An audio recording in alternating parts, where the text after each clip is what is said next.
C'est le titre du dernier ouvrage du philosophe Franklin Yamsi, dont la dédicace a eu lieu ce lundi 6 octobre 2025 à Ouagadougou. Mesdames et messieurs, voici pour les titres de ce journal.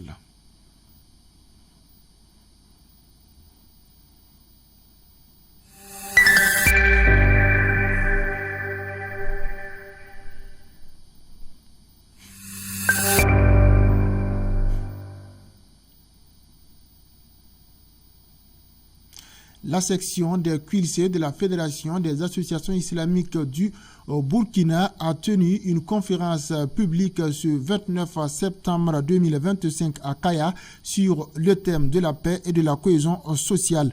Dans un contexte marqué par des défis sécuritaires et sociaux, cette initiative vise à sensibiliser les populations à l'importance du vivre ensemble, un dialogue intercommunautaire et de la solidarité des leaders religieux, coutumiers et communautaires. Suivons. La Fédération des associations islamiques du Burkina, région de Koulsi, est en conférence publique à la salle polyvalente de Kaya. Conférence publique pour des enseignements aux participants pour un comportement de vivre ensemble et de cohésion sociale. Nous voulons une société sans conflit. Nous devons vivre ensemble dans le respect et l'entente et aussi être en harmonie avec les autres confessions religieuses. Nous sommes d'une même nation et nous devons la construire ensemble. Avec cette conférence, certains vont tirer des enseignements. Cette conférence publique régionale se tient sous le thème cohésion sociale, place et rôle du musulman. Cette thématique permet aux conférenciers de dépeindre les biens fondés de l'acceptation de l'autre, de vivre ensemble aux participants pour la paix dans la société. Nous avons fait ressortir les faits favorisant la cohésion sociale et les faits entravant la cohésion sociale aux participants. Le respect, la franchise, l'acceptation de l'autre et le respect du voisinage sont des facteurs qui favorisent la cohésion sociale. C'est ce que nous avons transmis aux participants. Le gouverneur de la région de Koulsi, présent à cette conférence régionale publique, invite chacun à être un ambassadeur de la paix autour de lui. L'association Bahir Nonglom a répondu favorablement à l'appel du président du Faso à travers l'initiative présidentielle Faso Mebo qui encourage chaque citoyen à contribuer au développement du pays par des actions concrètes. Dans ce élan patriotique, l'association a offert 2 tonnes de ciment pour soutenir la mise en œuvre des projets de construction initiés dans le cadre de cette démarche nationale. Le reportage avec Mohamed Lamine Ouedraogo. Moi, c'est Sangla Mohamadi, donc secrétaire général de l'association Bahir Nonglom. Donc ce matin, nous sommes venus pour faire un don à Faso Mebo pour répondre à l'appel du président Ibrahim Traoré. Et ça marque notre engagement pour la construction de la patrie. Et comme le nom de l'association l'indique, Bahir Nonglom, donc c'est par les actions concrètes que nous manifestons notre attachement à la patrie. Voilà. Alors nous avons amené 2 tonnes de ciment pour un premier geste et espérons que d'autres gestes vont suivre. Alors la patrie, c'est pour tout le monde. Donc il s'agit de se mettre ensemble pour construire la patrie. Et donc il faut que chacun se mobilise pour amener des dons afin que nous puissions parvenir à nos objectifs de manière endogène. La cérémonie de dédicace du livre le capitaine Ibrahim Traoré a réuni dans l'enceinte de la salle de conférence de Ouaga à 2000 ce samedi 4 octobre 2025. Plusieurs personnalités religieuses, coutumiers et membres du gouvernement du pays ont tenu à marquer leur présence à cette cérémonie de dédicace organisée sous la présidence du ministre directeur de cabinet de la présidence du Faso, du président du Faso, le capitaine Martin Céleste Anderson Meda. Au cours de la cérémonie, plusieurs extraits du livre intitulé « Le capitaine Ibrahima Traoré a dit » ont marqué l'attention du public avec une grande émotion et fierté, suivi du lancement officiel de la plateforme Baouré qui résume ici toutes les œuvres du chef de l'État à burkinabé, le capitaine Ibrahima Traoré. On suit le reportage avec Moussa Goula. La salle de conférence de Ouaga 2000 ce samedi 4 octobre 2025 a été le lieu de lancement du livre intitulé « Le capitaine Ibrahima Traoré a dit ». Un livre très riche qui retrace les œuvres du président de la République burkinabé. Ce moment hautement symbolique nous offre le privilège de rendre hommage à un leader visionnaire, un homme d'État façonné par l'histoire sociopolitique de notre nation, doté d'une compréhension aiguë des enjeux contemporains et d'une lucidité remarquable sur les questions d'intérêt national et international. Les leaders d'exception, à l'image du capitaine Ibrahima Traoré, ont toujours su faire rayonner leurs visions et leurs idéaux à travers la puissance de leurs paroles et la portée de leurs actes. En effet, les prises de parole officielles d'un dirigeant ne sont pas de simples allocutions. Elles constituent le miroir de son engagement, la matrice de sa pensée et le fil conducteur de sa gouvernance. Le recueil des discours du chef de l'État, le camarade président, le capitaine Ibrahima Traoré, constitue une œuvre précieuse de mémoire et d'orientation. Il consigne les événements majeurs survenus depuis le 30 septembre 2022 et trace pour notre peuple les jalons de la révolution progressiste populaire guidée par l'espérance d'un avenir de dignité et de bonheur partagé. Depuis son accession à la plus haute charge, sa vision d'éveiller les consciences et d'éduquer les masses traduisent une volonté constante de dialoguer avec le peuple, de partager sa vision, d'éveiller les consciences et d'éduquer les masses populaires du Burkina Faso, d'Afrique et du monde entier. Cette œuvre littéraire n'est pas une simple œuvre car elle reflète les vérités inimaginables d'un dirigeant exemplaire et visionnaire. L'originalité du capitaine Ibrahima Traoré, décrit comme un leader décomplexé, assoiffé de vérité et de justice, dans un monde tourmenté par les appétits de domination des peuples par certaines grandes puissances. Cet ouvrage de compilation des discours présidentiels a tout à fait sa raison d'être.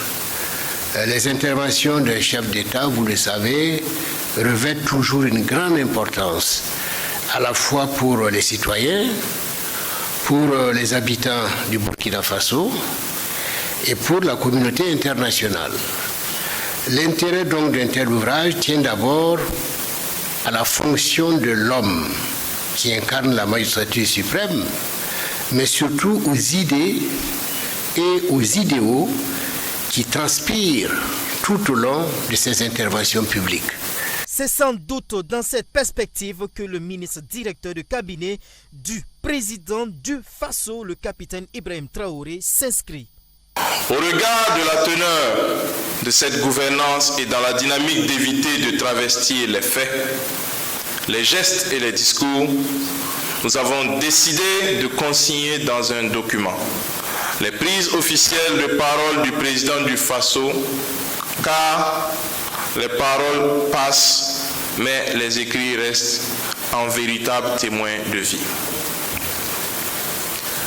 L'écrit étant un pilier fondamental dans la préservation de l'histoire d'une nation et la construction d'une identité, le support dont nous présidons aujourd'hui la cérémonie de dédicace entend conserver la mémoire des événements en cours depuis le 30 septembre 2022 jusqu'au 1er avril 2025 et orienter le peuple sur la marche de la révolution progressiste populaire. Ce document intitulé « Le capitaine Ibrahim Traoré a dit » de l'avènement du MPSR2 à la proclamation de la révolution progressiste populaire a une valeur didactique, sociologique, anthropologique, philosophique, diplomatique, politique et historique. Cette œuvre littéraire vient à point nommé car elle est à la fois philosophique, sociologique et même politique, car les paroles passent, mais les écrits restent et demeureront un héritage pour les générations à venir. En effet, une plateforme a été lancée afin que ce chef-d'œuvre littéraire puisse servir de lumière à toutes les sociétés africaines et ceux du monde entier. Le professeur Franklin Yamsi a procédé ce lundi 6 octobre 2025 à Ouagadougou à la dédicace de son tout nouveau livre intitulé « L'impérial terrorisme ». Dans cet ouvrage, l'intellectuel franco-camerounais propose une analyse percutante de ce qu'il considère comme une forme contemporaine d'agression occidentale et moyen-orientale contre l'Afrique, qu'il qualifie d'offensive géopolitique planifiée notamment par l'OTAN. On fait le point de la cérémonie avec Mohamadi Sawargo. Au nombre des productions littéraires, il faut désormais compter avec L'impérial terrorisme, un livre écrit par professeur Franklin Yamsi, où l'auteur relate les formes actuelles de l'agression occidentale et moyen-orientale contre l'Afrique, preuve irréfutable de l'offensive de l'OTAN en Afrique. Cet ouvrage est officiellement présenté ici. D'abord, le financement commence par une création. Al-Qaïda a été créé dans les années 80 pour combattre les soviétiques en Afghanistan. Le fameux Oussama Ben Laden dont vous avez entendu parler, c'est d'abord au départ un agent de la CIA pour combattre les soviétiques qui étaient positionnés en Afghanistan. Par la suite, il se rébelle contre ses maîtres et il finit comme vous savez. La création de l'organisation dite ISIS ou État islamique, elle aussi est révélée par le président Donald Trump, l'actuel président américain. Il a déclassifié des documents qui prouvent que c'est l'administration Obama-Clinton qui a créé l'organisation de l'État islamique. Enfin, en cette année 2025, au mois de janvier, et les preuves se trouvent dans ce livre que je vous montre une fois de plus, il a été établi que les fonds américains de l'USAID ont été directement versés à des organisations terroristes. On trouve dans ce livre aussi une enquête qui établit que, sous couvert de payer des rançons pour libérer des otages, la France a financé à plus de 200 millions de dollars pratiquement, en 2014, les groupes terroristes. Et enfin, vous voyez tous les jours sur France 24, TV5, Jeune Afrique, Le Monde, des chefs terroristes à qui on accorde la une et qui se permettent de raconter avec fierté les actes criminels qu'ils ont perpétrés contre nous. Où on comprend très bien que ce soutien médiatique vient en appoint et en appui du soutien militaire, du soutien politique, du soutien diplomatique. Et pour les plus sceptiques, Mohamed Al-Joulani, chef terroriste d'Al-Qaïda et de l'État islamique, qui a pris le pouvoir en Syrie, on lui a déroulé le tapis rouge au palais de l'Élysée le 7 mai 2025. Vous étiez là, non? Vous n'avez pas vu le même individu qui pourtant était recherché par l'ONU, avec sa tête mise à prix pour plus de 10 millions de dollars, cette fois-ci, venir parler à la tribune de l'ONU en compagnie du président français qui lui faisait des tapes sur le dos et du président sénégalais qui ne souriait pas moins naïvement. Vous n'avez pas vu tout cela? L'Afrique n'a plus besoin de démonstration. Nous sommes attaqués par des puissances impérialistes occidentales et leurs alliés moyen-orientaux qui veulent piller notre continent comme elles l'ont fait depuis plus de 600 ans. Et nous devons par conséquent nous unir pour nous défendre et nous devons constituer une puissance comme l'Alliance des États du Sahel le fait, mais sur le plan continental. Donc la vérité est là, les preuves sont flagrantes. Mon cher monsieur, ce livre n'est fait que de preuves occidentales. Je n'ai cité aucune preuve africaine. J'ai appliqué dans ce livre la méthode que je vous ai dite, l'art de manger notre piment dans leur bouche. D'accord? Vous ne trouverez que des preuves françaises, preuves américaines, preuves européennes dans ce livre. Il est publié maintenant, ça fait presque un an. Il en est pratiquement à 50 000 exemplaires de vendus, d'accord, dans le monde. Et nulle part, un tribunal n'a osé nous intenter un procès en diffamation. Vous savez pourquoi? Parce que j'ai prouvé que le terrorisme est en réalité une arnaque de l'Occident politique contre l'Afrique, mais je l'ai prouvé avec des preuves occidentales. L'impérial terrorisme, un livre de 200 pages subdivisé en 5 chapitres. Il est disponible à l'Institut du peuple noir auprès de l'auteur lui-même et il sera également disponible très bientôt dans toutes les universités de Burkina Faso, seulement à un prix de 10 000 francs CFA. L'auteur invite à tous les Africains à s'intéresser de cet ouvrage pour une Afrique nouvelle. La société burkinabé de tomates rassure les consommateurs burkinabés. Son produit phare, la purée de tomates Adia, sera bel et bien disponible dans tout le pays malgré les inquiétudes récentes sur une éventuelle rupture de stock. Dans un communiqué publié ce lundi, la société burkinabé de tomates affirme que toutes les dispositions logistiques ont été prises pour assurer une distribution régulière de la purée Adia à l'échelle nationale. La mission pour ces manutentionnaires, c'est de charger ce camion de 3000 cartons du produit Adia de la société burkinabé de tomates Sobeto. Une commande d'une valeur d'environ 50 millions de francs CFA en direction de la capitale burkinabé Ouagadougou pour desservir les populations. C'est 2 commandes de 2 grossistes à Ouaga. C'est une commande à peu près 3000 cartons que nous allons charger et puis convoyer à Ouaga. Voilà, tout le monde commande la tomate à 47 ans avant. Nous venons de faire cette commande pour satisfaire nos clients à Ouagadougou et environnants. Nous leur assurons que dans quelques jours, ils auront dans les différents points de vente que sont les boutiques, alimentation, marchés et yards, les produits Adia. Pour la Sobeto, tout est mis en œuvre pour que son produit arrive dans tous les 4 coins du pays. Cela afin de permettre à tous les Burkinabés d'avoir dans leur marmite le fruit de la transformation locale, qu'est son concentré de tomates. Dans la nouvelle dynamique de la Sobeto actuelle, tous les grossistes qui sont dans les 17 régions du Burkina, on est en train de mettre une nouvelle dynamique de distribution. Et je pense qu'il y a déjà des grossistes de Ouayugia, de Banfora, que les commandent en cours. Et nous avons à peu près 30 000 cartons de canettes conditionnées qui est prêt à convoyer par les grossistes. Je pense que déjà la dynamique elle est vraiment propre. Chaque jour les gens nous appellent de Bobo, de Banfora, de Koudougou, de Fada. Juste les dire seulement qu'actuellement nous sommes prêts. Nous sommes contents du fait que Adia provient des tomates produites par nos producteurs et transformées sur place grâce à l'expertise locale. Cela entre dans la vision du chef de l'État concernant le développement endogène. C'est pourquoi il est important que les Burkinabés intègrent davantage la notion du consommation local pour accompagner la dynamique amorcée par le président du Faso. Développement local, Au dire des premiers responsables, l'engouement des grossistes ne faiblit pas au regard de l'importance des commandes.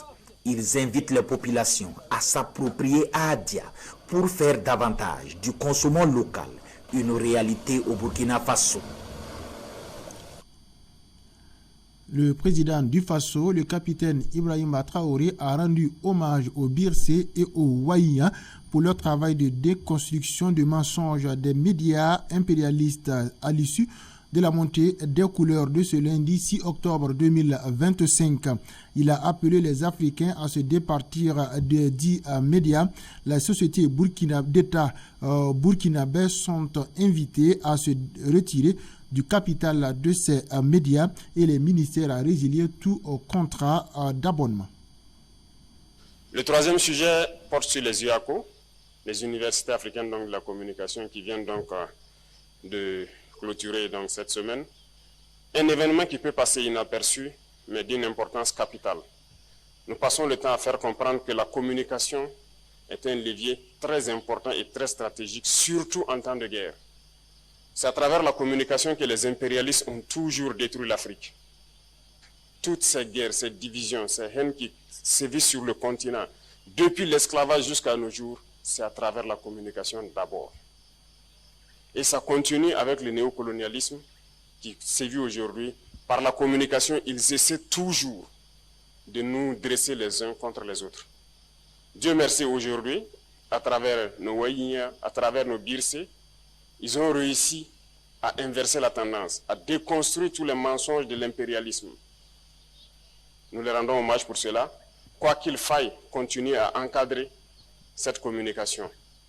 C'était nécessaire Parce que, vous voyez, ils mettent beaucoup d'argent dans leur communication. Mais en plus de tout cela, ils nous utilisent nous-mêmes pour financer cette communication contre nous.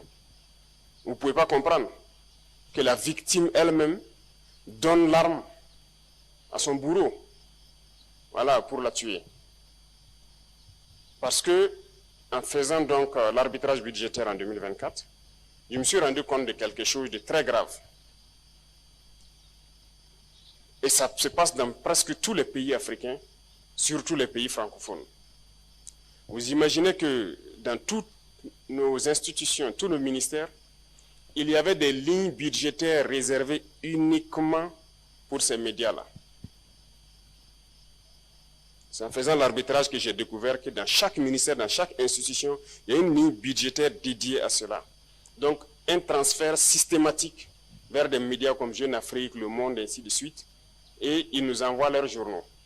Donc, qu'on le veuille ou pas, qu'on veuille lire ou pas, notre budget était transféré à ces médias-là. Et qu'ils écrivent souvent pour nous détruire. Et ça se passe dans presque tous les pays africains, surtout francophones. Mieux, ils ont trouvé le stratagème de trouver dans nos pays des sociétés, généralement des sociétés d'État, qui sont vraiment posées financièrement pour être actionnaires de leurs médias. Et vous savez qu'un média, ça ne produit pas forcément quelque chose.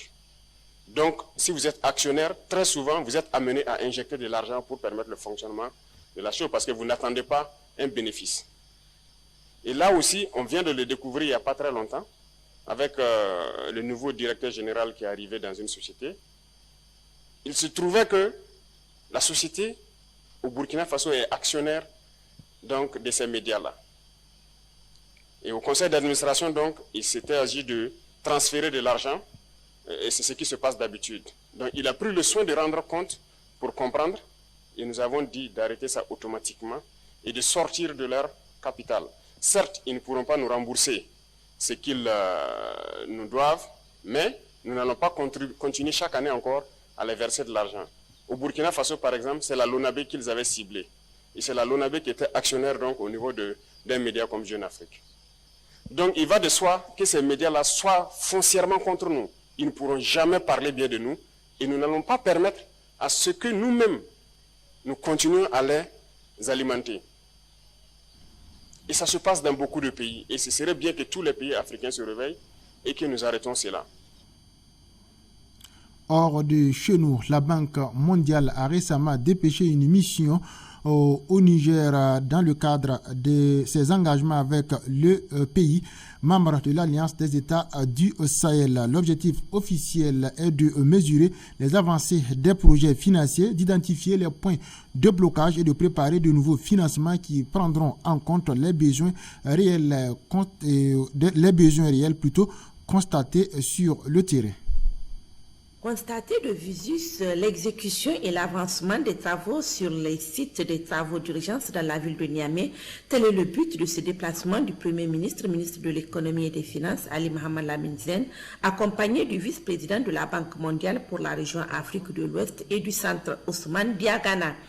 Avec un taux global d'avancement de 67% à la date du 30 septembre 2025, ces travaux portent sur un linéaire de 38 km, dont 19,102 km de caniveaux et de collecteurs, 10,114 km de chaussées drainantes ou pavées et 8,366 km de chaussées bitumées. À l'issue de cette visite, le Premier ministre, ministre de l'Économie et des Finances, a indiqué que ce projet est soutenu par la Banque mondiale et pour améliorer les conditions de vie des populations, toutes les régions ont bénéficié de ce genre de réalisation. Le président de la République, le chef de l'État, Israël Tchani, avait demandé que nous revoyions un certain nombre de projets qui sont financés, moitié dons, moitié prêts, les restructurer, collecter des ressources pour faire des financements qui ont un réel impact sur la vie quotidienne des Nigériens.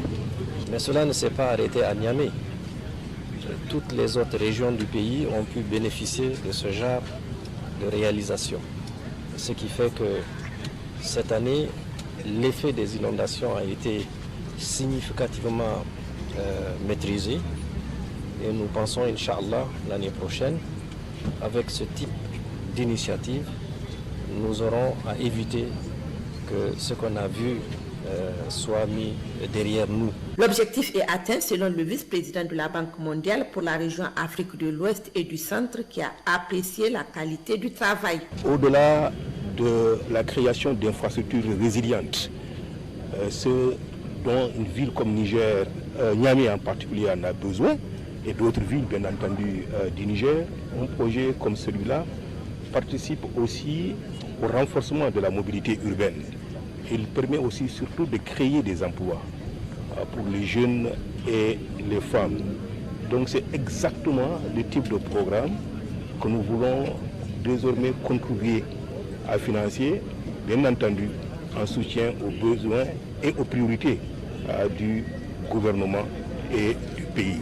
Ces sites des travaux d'urgence dans la ville de Niamey ont été identifiés par le projet intégré de développement urbain et de résilience multisectorielle PIDUREM dans le cadre de la mise en œuvre de ces activités. Notez que ces chantiers ont créé plus de 4000 emplois directs.